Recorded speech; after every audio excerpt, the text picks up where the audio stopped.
Hello, നമസ്കാരം ചേട്ടാ. എല്ലാവർക്കും സുഖമല്ലേ? നമ്മൾ പണക്കാരനായിട്ട് നമ്മൾ ജനിക്കാത്തത് നമ്മുടെ കുഴപ്പമില്ല. പക്ഷെ നമ്മുടെ അധ്വാനം കാരണം കൊണ്ട് നമ്മളൊരു പണക്കാരനാവാതെ നമ്മൾ മരിക്കുന്നത് നമ്മുടെ മാത്രം തെറ്റാണ് എന്നുള്ളൊരു സാധനം നിങ്ങൾ കേട്ടിട്ടുണ്ടായിരിക്കുമല്ലോ. പക്ഷേ നമ്മൾ ഈ പണക്കാരനാവാൻ വേണ്ടിയിട്ട് നമ്മൾ ഒരു രാജ്യത്തേക്ക് നമ്മൾ കഷ്ടപ്പെട്ട് വന്നിട്ടേ അവിടെ ഈ രാജ്യത്തെ ഒരു വ്യവസ്ഥിതി, ഒരു മോശമായ ഒരു വ്യവസ്ഥ അല്ലെങ്കിൽ ആ വ്യവസ്ഥിതിയിലുള്ളൊരു പാളിച്ച കാരണം കൊണ്ട് അതിന് പറ്റാതെ പോയ ഒരാളുടെ അനുഭവമാണ് നമ്മൾ ഈ പറയണ ഇന്നത്തെ ദിവസം. ഈ പറയണ മനുഷ്യൻ ഇവിടെ ഒരുപാട് എന്നെക്കാട്ടും മുമ്പ് വന്നൊരാളാണ്.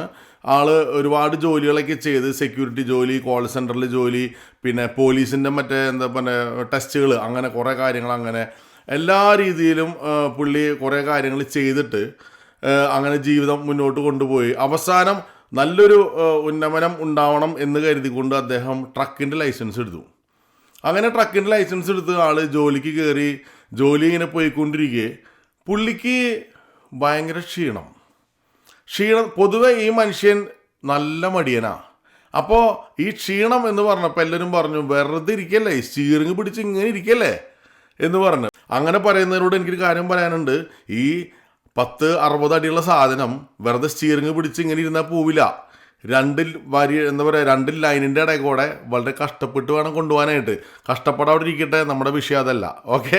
അപ്പോൾ ഈ മനുഷ്യൻ ഇങ്ങനെ പോകുമ്പോൾ എല്ലാവരും പറഞ്ഞു, നിനക്ക് മടിയാണ്, നിനക്ക് ഭയങ്കര ഇതാണ്, വേർപ്പിൻ്റെ അസുഖമുണ്ട്, അതുകൊണ്ടാണ് നിനക്ക് ക്ഷീണം വരണേന്ന് പറഞ്ഞു.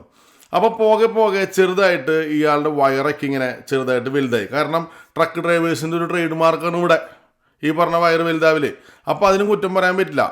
അപ്പോൾ ആ വയറൊക്കെ ചെറുതായിട്ട് ഇങ്ങനെ വലുതായി. അപ്പോൾ ഇങ്ങോട്ട് പോയിട്ട് ഡോക്ടറെ കണ്ടപ്പോൾ ഡോക്ടർ ചോദിച്ചു, ട്രക്ക് ഡ്രൈവറാണ്, അപ്പോൾ നിങ്ങൾക്ക് ഉറക്കമൊന്നും ശരിക്കും ഉണ്ടാവില്ല, എന്തായാലും നോക്കട്ടെ എന്ന് പറഞ്ഞു. ബ്ലഡ് വർക്ക് ചെയ്ത് കൊടുത്തു. അപ്പോൾ നോക്കിയപ്പോൾ ഹീമോഗ്ലോബിൻ കുറവ്, കൗണ്ട് കുറവായതിൻ്റെ പേരിലൊരു പണിയുന്ന അത് അയണിൻ്റെ ടാബ്ലറ്റ് നിങ്ങൾക്ക് കഴിക്കുമെന്ന് പറഞ്ഞു. അങ്ങനെ ആ ടാബ്ലറ്റ് കൊടുത്തു. അദ്ദേഹം മുന്നോട്ട് പോയി. അദ്ദേഹത്തിൻ്റെ സ്വതസിദ്ധമായ ക്ഷീണം എന്നുള്ളതും ഒപ്പം കൂട്ടുകാരെ, നല്ല മനസ്സുള്ള കൂട്ടുകാർ ആളിങ്ങനെ ചീത്ത പറഞ്ഞുകൊണ്ടിരുന്നു.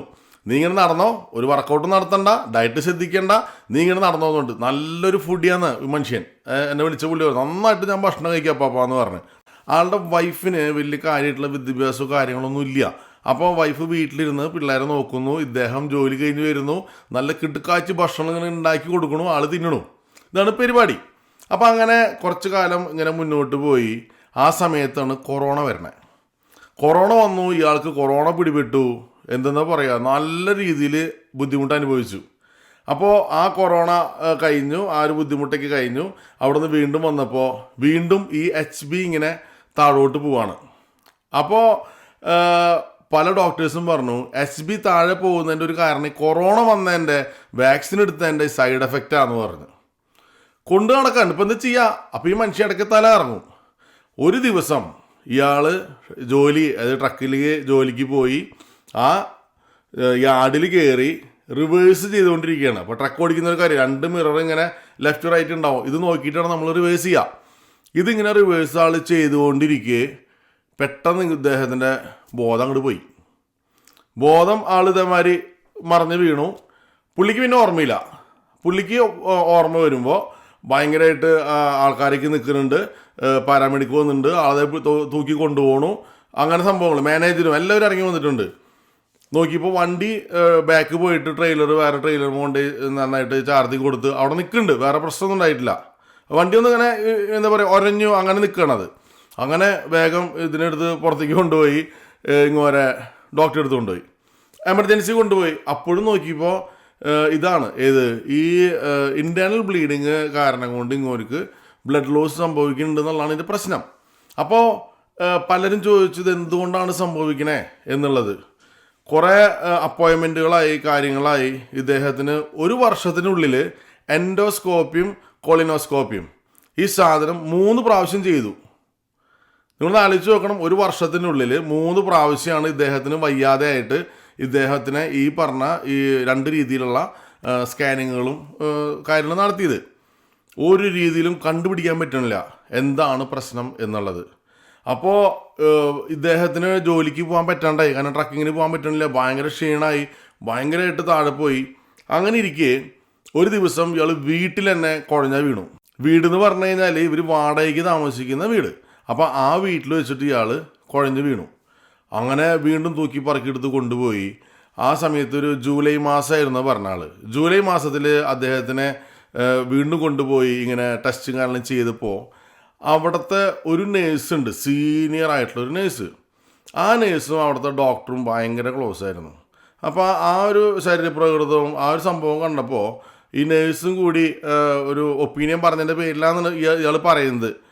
ആ ഡോക്ടർ ഒരു സംശയം പറഞ്ഞു. അതായത് ട്രക്ക് ഓടിക്കുന്നവർക്ക് കൂടപ്പുറപ്പാണ് കുടവയർ എന്ന് പറഞ്ഞ കാര്യമുള്ളൊരു മറ്റൊരു പ്രശ്നമാണ് പൈൽസ് എന്ന് പറയുന്നത് നമ്മുടെ.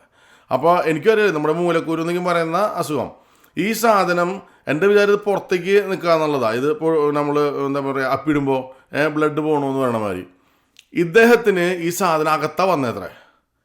ഞാൻ ആദ്യം കേൾക്കണത് എന്നിട്ട് ഇത് ബ്ലീഡ് ചെയ്യുന്നത് മോഷനിൽ എന്തുകൊണ്ട് ബ്ലഡ് കണ്ടില്ല എന്നുള്ള ചോദ്യത്തിന് അയൺ ടാബ്ലറ്റ് കഴിക്കണ്ടല്ലോ. അപ്പോൾ ഇത് ബ്ലാക്കായിട്ട് ഇങ്ങനെ പോയി എന്നുള്ളതാണ് ഇതിൻ്റെ കാര്യം. അതുകൊണ്ടാണ് ഈ സംഭവം പുള്ളി അറിയാതിരുന്നത്. അപ്പോൾ ഈ എന്താ പറയുക ഇതെല്ലാം കഴിഞ്ഞു. ഇദ്ദേഹത്തിന് സംഭവം കണ്ടുപിടിച്ചു, സർജറി ചെയ്ത് അത് ക്ലിയർ ചെയ്യണം. അതിന് ഡേറ്റ് കൊടുത്തത് 7 മാസം കഴിഞ്ഞിട്ട്. എമർജൻസിയിൽ പോയതാട്ടോ, നിങ്ങൾ ആലോചിച്ച് നോക്കണം. എന്നിട്ട് ഈ മനുഷ്യൻ വീണ്ടും തിരിച്ചു പോന്നു. അങ്ങനെ പലരും പറഞ്ഞു അദ്ദേഹത്തെ ഫ്രണ്ട്സ് നീ നാട്ടിൽ പോയിക്കോ, പെട്ടെന്ന് ചെയ്തിട്ട് പോരാ, 2 ആഴ്ചത്തെ കേസുള്ളൂ. അപ്പോൾ അത് പോയില്ല, അവിടെ കിടന്നു അത്രേ. അത് കഴിഞ്ഞിട്ട് ഇങ്ങൊരു നൈസായിട്ട് വീട്ടിലിരുന്നു. ഒരു 2 മാസം കഴിഞ്ഞ് വീണ്ടും ദേ കിടക്കണം മുതൽ നിലത്ത്. അപ്പോഴും കൊണ്ടുപോയി. ആ സമയത്ത് ഇവർ പറഞ്ഞു ഇത് ഭയങ്കര റിസ്ക്കാണ്, കാരണം സ്ട്രോക്ക് ഉണ്ടാവാനുള്ള ചാൻസ് ഉണ്ടെന്ന് പറഞ്ഞു. SB ഇങ്ങനെ വല്ലാണ്ട് കുറഞ്ഞു കഴിഞ്ഞാൽ. അപ്പോൾ അത് പറഞ്ഞുകൊണ്ട് ഇനിയിപ്പോൾ സമയമില്ല എന്നും പറഞ്ഞിട്ട് വേറെ ഏതോ ഒരുത്തൻ്റെ ഡേറ്റ് ഉണ്ട്, അത് പെട്ടെന്ന് മാറ്റി വെച്ചിട്ട് ഇയാളെ പെട്ടെന്ന് തന്നെ കയറ്റി ഇവർ സർജറി നടത്തി. അങ്ങനെ സർജറിക്ക് നടത്തി അദ്ദേഹം എന്താ പറയുക കുറച്ച് ആൾ വിശ്രമ ജീവിതത്തേക്ക് നയിച്ചു. ആൾ തിരിച്ചു വന്നു. തിരിച്ചു വന്നു കഴിഞ്ഞിട്ട് ട്രക്ക് ഓടിക്കാൻ നോക്കുമ്പോൾ ഇയാൾക്ക് പറ്റണില്ല. അതായത് ഇയാൾക്ക് വണ്ടിയിൽ കയറി കഴിയുമ്പോൾ എന്താ പറയുക ഒരു മെൻ്റലി ഉള്ളൊരു കുഴപ്പമെന്ന് പറയില്ലോ, ഭയങ്കര ബുദ്ധിമുട്ട് ആൾക്ക്. നല്ല രീതിയിൽ അന്നത്തെ ആ വണ്ടി ഇടിച്ച കാര്യങ്ങളും ഒക്കും തലയിൽ ഇങ്ങനെ കയറി വരിക. പിന്നെ അതിനോടൊപ്പം സംഭവിച്ചതെന്ന് വെച്ചാൽ അയാൾ അന്ന് പറഞ്ഞത് ആ വണ്ടി ഇടിച്ച ദിവസം ഞാൻ ആ ഡിസ്പാച്ചറെ കാല് പിടിച്ച് പറഞ്ഞാണ് എനിക്ക് ഒട്ടും വയ്യ, എനിക്ക് എന്തോ കുഴപ്പമുണ്ട്, ഞാൻ ഭയങ്കരമായിട്ട് ഡിസിനസ് ഉണ്ട്, എനിക്ക് ടയേർഡാണ്, ഡീഹൈഡ്രേറ്റഡ് ആണ് എനിക്കും പറയുന്നുണ്ട്. അപ്പോൾ ഒരു പാകിസ്ഥാൻകാര കമ്പനിയാണ്, ഒരു പാകിസ്ഥാനിയാണ് അതിൻ്റെ മെയിൻ ആളും. അപ്പോൾ ആ മെയിൻ ആളുടെ കൂടെയാണ് ഇയാൾ പോണതും ടീമായിട്ട് വണ്ടി ഓടിക്കുന്നത്. അപ്പോൾ നീ ബാക്കിയുള്ളവർ പോവില്ലോ, നീ ഇങ്ങനെ പറഞ്ഞിങ്ങനെ ശരിയാവണേ എന്നൊക്കെ പറഞ്ഞിട്ട് ഭയങ്കരമായിട്ട് ഷൗട്ട് ചെയ്തു. അങ്ങനെ വേറെ നിവൃത്തികേടുകൊണ്ട് ഈ മനുഷ്യൻ പോയതാ. ആ ട്രിപ്പാണ് പോയി വന്നു കഴിഞ്ഞിട്ട് ഈ സംഭവം ഉണ്ടാവണത്. അപ്പോൾ ആൾക്കവിടെ പോകാനായിട്ടുള്ളൊരു വിഷമം കൂടി ഉണ്ടായിരുന്നു. അതിൽ ആ കമ്പനിക്ക് പുള്ളി പോയില്ല, പുള്ളി വേറെ കമ്പനിയിൽ പോയി. എന്നിട്ട് പുള്ളി ടെസ്റ്റ് അടിച്ചപ്പോൾ പുള്ളിക്ക് പറ്റണില്ല. പുള്ളിക്ക് അത് ഭയങ്കര ബുദ്ധിമുട്ടായിട്ട് പുള്ളി അങ്ങനെ ജോലി വേണ്ടാന്ന് വെച്ച് പുള്ളി ട്രക്കിങ് നിർത്തി. പിന്നെ അദ്ദേഹം വേറൊരു ജോലിയിൽ ആൾ പ്രവേശിച്ച് ഇപ്പോൾ എന്താ പറയുക വണ്ടിക്ക് ഓടിച്ച് നടക്കുന്നുണ്ട്. അപ്പോൾ ആൾ പറഞ്ഞ കാര്യമുണ്ട്, ഇപ്പോൾ അദ്ദേഹം താമസിക്കുന്നത് ഒരു വീടിൻ്റെ ബേസ്മെൻറ്റിലാണ്. ഒരു വീടിൻ്റെ അപ്പർ ലെവൽ വാടകയ്ക്ക് എടുത്തിട്ട് മര്യാദയ്ക്ക് താമസിച്ചിരുന്ന ഒരു മനുഷ്യൻ ഈ ഒരു സംഗതി വന്നു, സാമ്പത്തികമായിട്ട് ഭയങ്കര ഡൗൺ ആയി. അദ്ദേഹത്തിൻ്റെ ഭാര്യ വേറെ കുറേ ജോലിക്കും പോകുന്നുണ്ട്. അങ്ങനെയൊക്കെ ആയിട്ട് ആൾ ഈ ട്രീറ്റ്മെൻറ്റ് നടന്ന അത്രയും കാലം ആൾ ഒരു ബേസ്മെൻറ്റിലേക്ക് താമസം മാറി എന്നുള്ളതാണ്. അതായത് മുകളിൽ താമസിച്ചിരുന്നവൻ നേരെ താഴത്തേക്ക് ഇറങ്ങി, ആ അവസ്ഥയായി. ഇനി ഇവിടെ നിന്ന് പൊങ്ങണമെങ്കിൽ കുറച്ച് കാലം പിടിക്കുകയാൾ. അപ്പോൾ ആൾ പറഞ്ഞെന്താ വെച്ചാൽ ഞാൻ ഇത്രയും കൊല്ലം ഈ പ്രശ്നം വരുമ്പോൾ തുടക്കം തൊട്ടേ നമ്മൾ ഫാമിലി ഡോക്ടറെ അടുത്ത് പോയിട്ട് കാര്യങ്ങൾ പറയുന്നുണ്ട്, ഇവർക്കിത് മനസ്സിലാവണില്ല. നമ്മുടെ നാട്ടിൽ നിന്ന് വരുന്ന ഒരുപാട് ഡോക്ടർമാരും നഴ്സുമാരൊക്കെയും ഇവരുടെ ഈക്വലൻസും കാര്യങ്ങളും പ്രശ്നമൊക്കെ ആയിട്ട് ജോലി കിട്ടാണ്ട് വേറെ വേറെ പണിക്ക് പോകുന്നുണ്ട്. ട്രക്ക് ഓടിക്കുന്നവർ വരെ ഉണ്ട് ഡോക്ടർമാരിവിടെ. അപ്പോൾ ഇവിടുത്തെ ഈയൊരു എന്താ പറയുക വ്യവസ്ഥിതി എന്ന് പറയില്ലേ, ഇവിടുത്തെ ഹെൽത്ത് കെയറിൻ്റെ ഏറ്റവും വലിയൊരു പോരായ്മയാണിത്. ഇവിടെ കാശുള്ള ബോധമുള്ള ആൾക്കാർ കംപ്ലീറ്റ് നൈസായിട്ട് ടമാർ പടാർ ഇവിടുന്ന് പ്രശ്നം പറ്റിയോ പെട്ടെന്ന് എമർജൻസി ആയിട്ട് എന്താ ചെയ്യണമെന്ന് ചെയ്തിട്ട് നേരെ പോകുന്ന നാട്ടിലേക്ക് പല്ലിൻ്റെ റൂട്ട് കനാൽ ചെയ്യുന്നത് വരെ നാട്ടിൽ പോയിട്ട് ചെയ്തു വരുന്ന ആൾക്കാരുണ്ട്. എൻ്റെ ഒരു കൂട്ടുകാരുണ്ട്, ഫിസിയോതെറാപ്പിസ്റ്റ് ആയിരുന്നു. ഞങ്ങൾ ഒരു ദിവസം സ്മോളൊക്കെ അടിച്ച് കഴിഞ്ഞിട്ട് പുള്ളി നടന്ന് പോണ വഴിക്ക് ഈ എന്താ പറയുക സ്ലാബിൻ്റെ അവിടെ നിന്ന് പുള്ളി ജസ്റ്റ് ഒന്ന് വീണു, കൈ കുത്തി കറത്തി റിസ്റ്റിൻ്റെ ഈ ഭാഗത്തായിട്ട് ഇവിടെ ഈ ഭാഗത്ത് ഉണ്ടല്ലോ, ഈ സാധനം കുത്തിയിട്ട് ആൾ വീണു. എന്നിട്ട് ഈ എല്ല് പുറത്തേക്ക് വന്നു. അങ്ങനെ ഇദ്ദേഹം തന്നെ നല്ല കപ്പാസിറ്റിയുള്ള മനുഷ്യനാണ്, ഭയങ്കര മനക്കെട്ടിയാണ്. ബോധമൊന്നും പോയില്ല, ഒന്ന് തല കറങ്ങി. പക്ഷേ പുള്ളി വീണ്ടും ഞങ്ങൾ ആ അപ്പാർട്ട്മെൻറ്റിലേക്ക് തന്നെ വന്നിട്ട് കാര്യം പറഞ്ഞ് ഞങ്ങളൊക്കെയും കൂടിയിട്ട് ആളെ ഹോസ്പിറ്റലിൽ എത്തിച്ച് അവർ ക്ലീൻ ചെയ്തു, അവർ സർജറി കാര്യങ്ങളും ചെയ്തു. പക്ഷേ കുറച്ച് ദിവസം കഴിഞ്ഞപ്പോൾ ഇയാൾക്ക് മനസ്സിലായി ചെയ്തത് ശരിയായിട്ടില്ല എന്നുള്ളത്. ഇങ്ങോട്ട് ഇവിടെ വേറെ വീണ്ടും അപ്പോയിൻമെൻറ്റ് എടുക്കാനോ പിടിക്കാനൊന്നും പോയില്ല. കാരണം പുള്ളിക്ക് അറിയാം ഫിസിയോതെറാപ്പിസ്റ്റാണ് ആൾ. ഈ കൈയില്ലെങ്കിൽ ഇയാളെ ഒന്നിനും കൊള്ളില്ല. നൈസായിട്ട് നേരെ വിട്ടു നാട്ടിലേക്ക്. അവിടെ ചെന്നു, ഇത് ഓപ്പൺ ചെയ്ത് നോക്കിയപ്പോൾ ക്ലീൻ ചെയ്തുള്ളത് ശരിയായിട്ടില്ല. അപ്പോൾ വീണ്ടും അത് വൃത്തിയായി ചെയ്തു, എന്തൊക്കെ വാട്ടവർ ചെയ്തിട്ട് കുട്ടപ്പനയ്ക്ക് വന്നപ്പോൾ മാന്യമായിട്ട് ഇവിടെ ജോലി ചെയ്യുന്നുണ്ട്. അപ്പോൾ ഞാൻ പറഞ്ഞു വന്നത്രേ ഉള്ളൂ, നമ്മൾ ഒരു രാജ്യത്ത് നിന്നിട്ട്, ഞാൻ വീണ്ടും പറയണത്, ഈ രാജ്യം പൊട്ടാന്നല്ല ഞാൻ പറയണത്, ഇവിടുത്തെ കുറച്ച് മെഡിക്കൽ നെഗ്ലിജൻസ് എന്നൊക്കെ പറയാവുന്ന കുറച്ച് സാധനങ്ങൾ ഞാൻ ചൂണ്ടിക്കാണിക്കണമെന്നുള്ളൂ. അപ്പോൾ വരാനിരിക്കുന്നവരും അല്ലെങ്കിൽ വന്നിട്ടുള്ള ആൾക്കാരേക്കും ഇതൊന്നും മനസ്സിലാക്കുക.